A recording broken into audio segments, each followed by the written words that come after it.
আজ দীঘায় থার্ড দিন।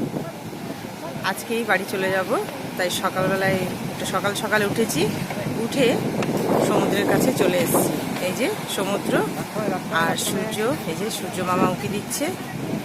খুব মনোরম একটা পরিবেশ, হালকা একটা হাওয়া, ঠান্ডা ঠান্ডা হাওয়া, বেশ ভালো লাগছে জানেন।